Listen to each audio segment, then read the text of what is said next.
राजेश पिछले शनिवार को अपने घर गए थे, लेकिन तेज बुखार के कारण वह सोमवार को वापस नहीं लौटे। आज का पूरा दिन उन्होंने मेरे साथ गुजारने का वादा किया था। अपने जन्मदिन पर उनसे न मिलकर मेरा मन सचमुच बहुत दुखी होता। राजेश को अपने प्रेमी के रूप में स्वीकार किए मुझे करीब 2 साल बीत चुके हैं। उनके दोनों बेटों सोनू और मोनू व पत्नी सरोज से आज मैं पहली बार मिलूंगी। राजेश के घर जाने से एक दिन पहले हमारे बीच जो वार्तालाप हुआ था वह रास्ते भर मेरे जेहन में गूंजता रहा।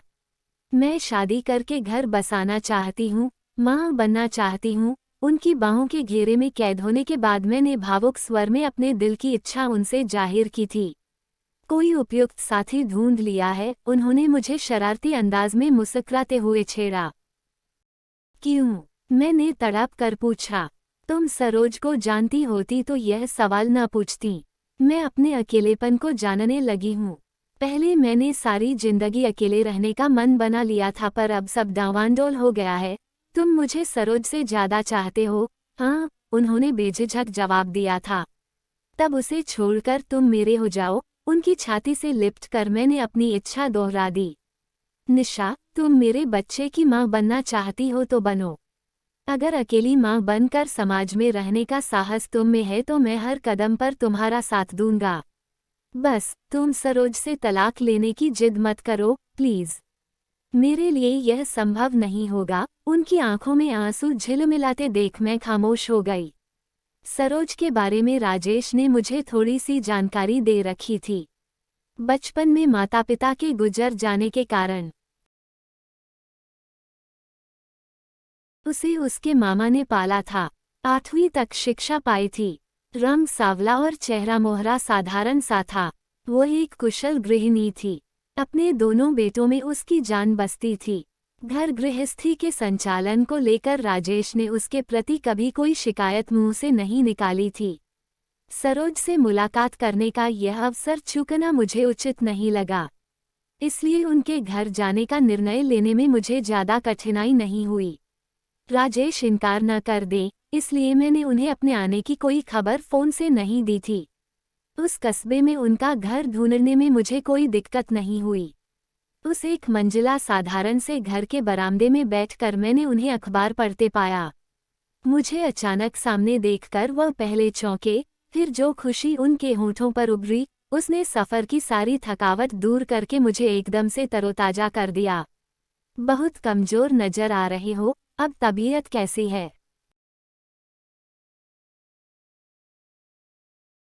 पहले से बहुत बेहतर हूँ। जन्मदिन की शुभकामनाएं। तुम्हें सामने देखकर दिल बहुत खुश हो रहा है। राजेश ने मिलाने के लिए अपना दायां हाथ आगे बढ़ाया। राजेश से जिस पल मैंने हाथ मिलाया उसी पल सरोज ने घर के भीतरी भाग से दरवाजे पर कदम रखा। आंखों से आंखें मिलते ही मेरे मन में तेज झटका लगा। सरोज की आंखों में अजीब सा भोलापन था। छोटी सी मुस्कान होठों पर सजाकर वह दोस्ताना अंदाज में मेरी तरफ देख रही थी। जाने क्यों मैंने अचानक अपने को अपराधी सा महसूस किया। मुझे एहसास हुआ कि राजेश को उससे छीनने के मेरे इरादे को उसकी आंखों ने मेरे मन की गहराइयों में झांककर बड़ी आसानी से पढ़ लिया था। सरोज, यह निशा है। मेरे साथ दिल्ली में काम करती हैं। आज इनका जन्मदिन भी है, इसलिए कुछ बढ़िया सा खाना बनाकर इन्हें जरूर खिलाना। हमारा परिचय कराते समय राजेश जरा भी असहज नजर नहीं आ रहे थे। सोनू और मोनू के लिए हलवा बनाया था, वो बिल्कुल तैयार है और मैं अभी आपको खिलाती हूँ। सरोज की आवाज में भी किसी तरह का खिंचाव मैंने महसूस नहीं किया।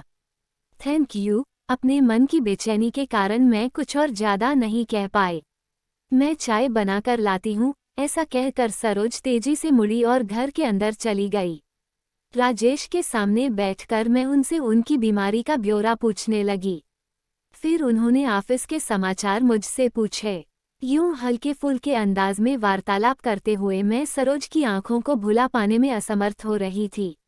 अचानक राजेश ने पूछा, निशा, क्या तुम सरोज से अपने और मेरे प्रेम संबंध को लेकर बातें करने का निश्चय करके यहाँ आई हो?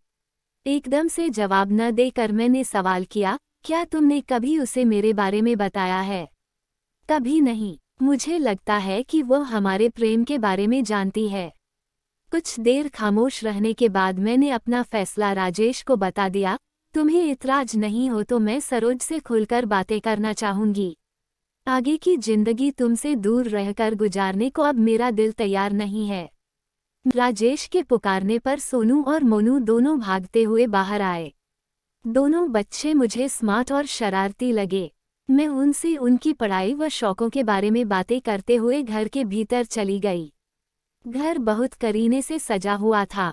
सरोज के सुघड़ गृहिणी होने की छाप हर तरफ नजर आ रही थी। मेरे मन में उथल पुथल न चल रही होती तो सरोज के प्रति मैं ज्यादा सहज व मैत्रीपूर्ण व्यवहार करती। वह मेरे साथ बड़े अपनेपन से पेश आ रही थी। उसने मेरी देखभाल और खातिर में जरा भी कमी नहीं की। उसकी बातचीत का बड़ा भाग सोनू और मोनू से जुड़ा था। उनकी शरारतों, खूबियों और कमियों की चर्चा करते हुए उसकी जबान जरा नहीं थकी। वे दोनों बातचीत का विषय होते तो उसका चेहरा खुशी और उत्साह से दमकने लगता। हलवा बहुत स्वादिष्ट बना था। साथ साथ चाय पीने के बाद सरोज दोपहर के खाने की तैयारी करने रसोई में चली गई। सरोज के व्यवहार से तो अब ऐसा नहीं लगता है कि उसे तुम्हारे और मेरे प्रेम संबंध की जानकारी नहीं है। मैंने अपनी राय राजेश को बता दी। सरोज सभी से अपनत्व भरा व्यवहार करती है निशा। उसके मन में क्या है इसका अंदाजा उसके व्यवहार से लगाना आसान नहीं, राजेश ने गंभीर लहजे में जवाब दिया। अपनी 12 सालों की विवाहित जिंदगी में सरोज ने क्या कभी तुम्हें अपने दिल में झांकने दिया है? कभी नहीं, और यह भी सच है कि मैंने भी उसे समझने की कोशिश कभी नहीं की। राजेश, मैं तुम्हें एक संवेदनशील इंसान के रूप में पहचानती हूँ। सरोज के साथ तुम्हारे इस रूखे व्यवहार का क्या कारण है? निशा, तुम मेरी पसंद, मेरा प्यार हो, जबकि सरोज के साथ मेरी शादी मेरे माता पिता की जिद के कारण हुई। उसके पिता मेरे पापा के पक्के दोस्त थे।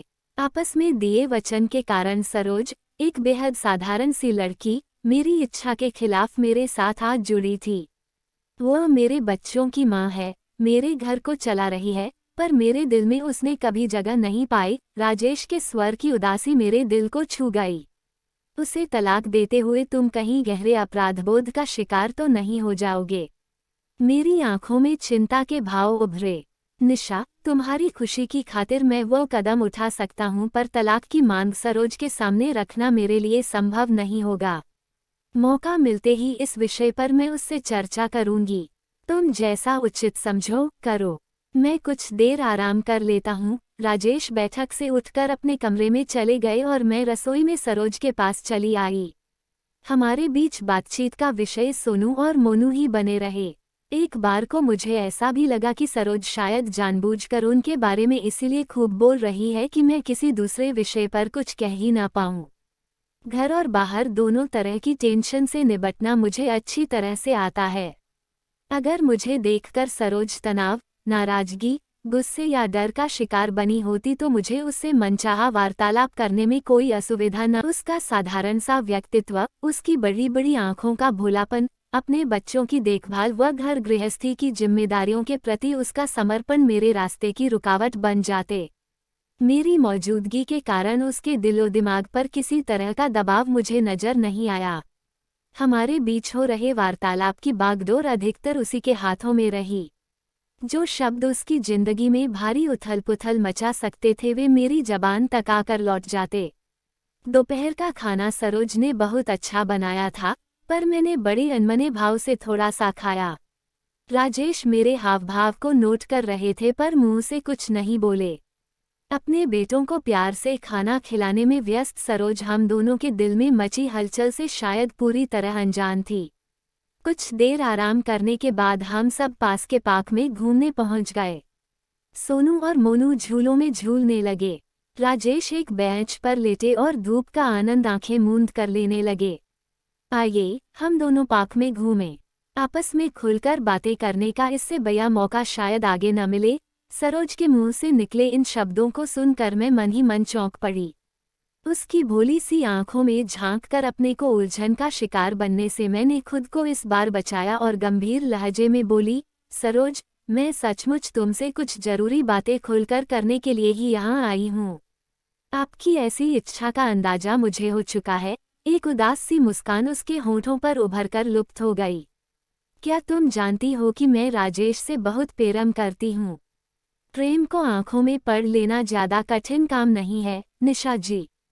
तुम मुझसे नाराज मत होना क्योंकि मैं अपने दिल के हाथों मजबूर हूँ। मैं आपसे नाराज नहीं हूँ। सच तो यह है कि मैंने इस बारे में सोच विचार किया ही नहीं है। मैं तो एक ही बात पूछना चाहूंगी। सरोज ने इतना कहकर अपनी भोली आंखें मेरे चेहरे पर जमा दी तो मैं मन में बेचैनी महसूस करने लगी। पूछो, मैंने दबी सी आवाज में उससे कहा। वो 14 में से 12 दिन आपके साथ रहते हैं, फिर भी आप खुश और संतुष्ट क्यों नहीं हैं? मेरे हिस्से के 2 दिन छीन कर आपको कौन सा खजाना मिल जाएगा? तुम्हारे उन 2 दिनों के कारण मैं राजेश के साथ अपना घर नहीं बसा सकती हूँ, अपनी मांग में सिंदूर नहीं भर सकती हूँ, मैंने चिढ़े से लहजे में जवाब दिया। मांग के सिंदूर का महत्व और उसकी ताकत मुझसे ज्यादा कौन समझेगा? उसके होठों पर उभरी व्यंग्य भरी मुस्कान ने मेरे अपराधबोध को और भी बढ़ा दिया। राजेश सिर्फ मुझे प्यार करते हैं सरोज। हम तुम्हें कभी आर्थिक परेशानियों का सामना नहीं करने देंगे, पर तुम्हें उन्हें तलाक देना ही होगा। मैंने कोशिश करके अपनी आवाज मजबूत कर ली। वो क्या कहते हैं तलाक लेने के बारे में? कुछ देर खामोश रहकर सरोज ने पूछा। तुम राजी हो तो उन्हें कोई एतराज नहीं है। मुझे तलाक लेने देने की कोई जरूरत महसूस नहीं होती है निशा जी। इस बारे में फैसला भी उन्हीं को करना होगा। वह तलाक चाहेंगे तो तुम शोर तो नहीं मचाओगी? मेरे इस सवाल का जवाब देने के लिए सरोज चलते चलते रुक गई। उसने मेरे दोनों हाथ अपने हाथों में ले लिए। इस पल उससे नजर मिलाना मुझे बड़ा कठिन महसूस हुआ। निशा जी, अपने बारे में मैं सिर्फ एक बात आपको इसलिए बताना चाहती हूँ ताकि आप कभी मुझे लेकर भविष्य में परेशान न हों। मेरे कारण कोई दुख या अपराधबोध का शिकार बने, यह मुझे अच्छा नहीं लगेगा। सरोज, मैं तुम्हारी दुश्मन नहीं हूँ, पर परिस्थितियाँ ही कुछ। उसने मुझे टोककर अपनी बात कहना जारी रखा। अकेलेपन से मेरा रिश्ता अब बहुत पुराना हो गया है। माता पिता का साया जल्दी मेरे सिर से उठ गया था। मामा मामी ने नौकरानी की तरह पाला। जिंदगी में कभी ढंग के संगी साथी नहीं मिले। खराब शक्ल सूरत के कारण पति ने दिल में जगह नहीं दी और अब आप मेरे बच्चों के पिता को उनसे छीन कर ले जाना चाहती हैं। यह तो कुदरत की मेहरबानी है कि मैंने अकेलेपन में भी सदा खुशियों को ढूंढ निकाला। मामा के यहाँ घर के कामों को खूब दिल लगाकर करती। दोस्त नहीं मिले तो मिट्टी के खिलौनों, गुड़िया और भेड़ बकरियों को अपना साथी मान लिया। ससुराल में सास ससुर की खूब सेवा कर उनके आशीर्वाद पाती रही। अब सोनू मोनू के साथ मैं बहुत सुखी और संतुष्ट हूँ। मेरे अपनों ने और समाज ने कभी मेरी खुशियों की फिक्र नहीं की। अपने अकेलेपन को स्वीकार करके मैंने खुद अपनी खुशियाँ पाई हैं और मैं उन्हें विश्वसनीय मानती हूँ। उदासी, निराशा, दुख, तनाव और चिंताएं मेरे अकेलेपन से न कभी जुड़ी हैं और न जुड़ पाएंगी। मेरी जिंदगी में जो भी घटेगा उसका सामना करने को मैं तैयार हूँ। मैं चाहकर भी कुछ नहीं बोल पाए। राजेश ठीक ही कहते थे कि सरोज से तलाक के बारे में चर्चा करना असंभव था। बिल्कुल ऐसा ही अब मैं महसूस कर रही थी। सरोज के लिए मेरे मन में इस समय सहानुभूति से कहीं ज्यादा गहरे भाव मौजूद थे। मेरा मन उसे गले लगाकर उसकी पीठ थपथपाने का किया और ऐसा ही मैंने किया। उसका हाथ पकड़कर मैं राजेश की तरफ चल पड़ी। मेरे मुंह से एक शब्द भी नहीं निकला, पर मन में बहुत कुछ चल रहा था। सरोज से कुछ छीनना किसी भोले बच्चे को धोखा देने जैसा होगा। अपने अकेलेपन से जुड़ी ऊब, तनाव व उदासी को दूर करने के लिए मुझे सरोज से सीख लेनी चाहिए। उसकी घर गृहस्थी का संतुलन नष्ट करके अपनी घर गृहस्थी की नींव मैं नहीं डालूंगी। अपनी जिंदगी और राजेश से अपने प्रेम संबंध के बारे में मुझे नई दृष्टि से सोचना होगा। यही सब कुछ सोचते हुए मैंने साफ महसूस किया कि मैं पूरी तरह से तनावमुक्त हो भविष्य के प्रति जोश, उत्साह और आशा प्रदान करने वाली नई तरह की ऊर्जा से भर गई हूँ।